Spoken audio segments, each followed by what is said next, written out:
নির্বাচন কমিশন নিয়োগ দেওয়া যদি প্রধানমন্ত্রীর দায়িত্ব হয় তাহলে তো সেই দায়িত্ব শেখ হাসিনাও নিয়েছিল।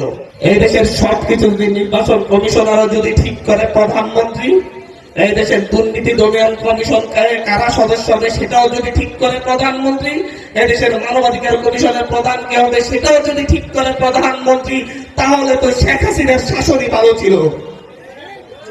আমরা যখন এনসিসির কথা বলি, ন্যাশনাল কনস্টিটিউয়েন্ট কাউন্সিলের কথা বলি, তখন আপনাদের খুবই কষ্ট লাগে, খুবই ব্যথা পান, বলেন প্রধানমন্ত্রীর ক্ষমতা কমিয়ে ফেলা হচ্ছে।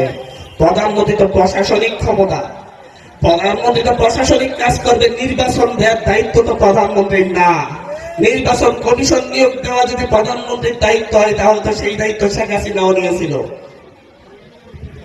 অনেক কষ্ট লাগে আজকে যখন দেখি, আমরা যখন বলি যে পরপর দুইবারের বেশি কেউ প্রধানমন্ত্রী হতে পারবে না, ওনারা বলেন না, আজীবন প্রধানমন্ত্রী হওয়ার সুযোগ দিতে হবে। অলরেডি একজন বলে ফেলেছে জনগণের ভোটের মাধ্যমে আগামী 30 বছর অমুক দলই ক্ষমতায় থাকবে। ঠিক একই রকম কথা শুনছিলাম আমরা কার চোখে, যেন 2041 সাল পর্যন্ত জনগণের ভোটে আমরাই ক্ষমতায় থাকবো। এইরকম ভাষা আমাদেরকে ভয় লাগায়, আমরা ভয় পাই। আপনারা বুঝছেন না কেন? আপনারা সেই নেতৃত্ব বুঝতে হবে। আমাদের এই নেতৃত্ব, এই প্রজন্ম কি চাই? আমরা শেখ হাসিনা সেই ভাষাগুলোকে ভয় পাই। যখন আপনারা বলেন 30 বছর আমরা ক্ষমতায় থাকবো, তখন আমাদের মনে হয় আরেকটা স্বৈরাচার, আরেকটা ফ্যাসিস্ট আমাদের গলা চেপে ধরবে। আমরা যখন দেখি যে আপনারা নিজেরা কোপাকুপি করে 105 জন 110 জন নিজেদের নেতা কর্মীকে হত্যা করে ফেলছেন, তখন আমরা কিভাবে বিশ্বাস করবো আপনাদের হাতে আমরা নিরাপদ থাকবো? আপনারা বুঝতে হবে এখন এই 2024 এসে আপনারা আমাদেরকে নিয়ে রাজনীতি করবেন। আপনাদের ছাত্র সংগঠন নিজেরা মারামারি করে 45 জন নিহত হয়েছে 5 আগস্টের পর। আমরা কিভাবে চিন্তা করবো যে কলেজের শিক্ষার্থীরা আপনাদের হাতে নিরাপদ থাকবে? আগে নিজেদের কর্মী বাহিনীকে নিরাপদ করেন নিজের নেতাদের হাত থেকে, তাহলেই না হয় আমরা ভেবে দেখবো জাতি আপনাদের কাছে নিরাপদ থাকবে কিনা।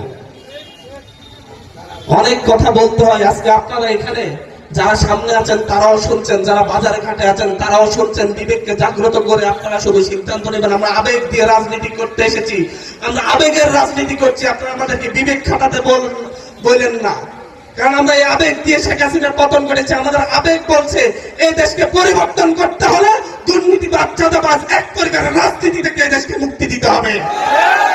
এটা আমাদের আবেগ বলছে। আপনারা চিন্তা করেন দিতে হবে কি না হবে না। রাজতন্ত্রের চাইতে পার্থক্য কি? গণতন্ত্রের নামে যদি রাজতন্ত্রই চলে, সেই রাষ্ট্র কখনো উন্নতি ঘটবে না। অনেক কথাই বলতে হয়। আজকে সিরাজগঞ্জের বেলকুচিতে এসেছি, হয়তো পরে আসলে আরো বলবো, কিন্তু আজকে বেলকুচি বাসীকে বলবো, আপনারা আপনাদের সন্তানদের হাতকে শক্তিশালী করুন। ভয় পাইয়েন না, ভয় পাইয়েন না, আমাদেরকে ছেড়ে যাইয়েন না। আমাদেরকে যদি ছেড়ে যান, আপনাদের পরবর্তী প্রজন্মের জন্য ভয় করুন, দেখবেন আবার আরেক ফ্যাসিস্ট আপনাদের গলা চেপে ধরবে। এখন যেমন আপনাদের দোকানে চাঁদাবাজি হচ্ছে, তখন আপনাদের ঘরে চাঁদাবাজি হবে। ক্ষমতায় গেলে কতটা ভয়ঙ্কর হয়ে উঠবে শুধু একবার ভেবে দেখুন। শুধু এটাই বলবো আপনাদেরকে। আমরা কারো বিরুদ্ধে কথা বলতে আসছি না, আমরা বাস্তবতার কথা বলতে আসছি। আপনারা এই দেশকে 54 বছরে শাসন করেছেন, আওয়ামী লীগও করেছে, কিন্তু আমরা যারা পরবর্তী সময়ে জন্মগ্রহণ করেছে, আমাদের জন্য নিরাপদ বাংলাদেশ আপনারা দিতে পারেন নাই, সেটা স্বীকার করেন। আপনারা যদি রাজনৈতিক দলগুলো যারা ছিলেন এতদিন, তারা যদি সবাই একসাথ হয়ে যদি সুন্দর একটি বাংলাদেশ গড়তে পারতেন, আমার ভাই বোনেদেরকে আমার সামনে গুলি করে মারতে হতো না। সুন্দর নির্বাচন, একটার পর একটা নির্বাচন হতো, সুন্দরভাবে ক্ষমতার পালা বদল হতো, সেটা হয়ে যেত। কিন্তু এখন আপনারা সেই দিকে আগাচ্ছেন না।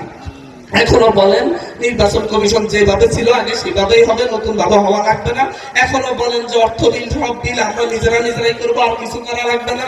আপনারা সবকিছু আগের মতোই রাখতে চাচ্ছেন। মৌলিক বিষয়গুলো কিন্তু ছোট বিষয় যেগুলো পরিবর্তন না করলেও চলে, সেগুলা পরিবর্তনের রাজি, কিন্তু বড় কোনো তারা সংস্কারে রাজি হচ্ছেন। আপনারা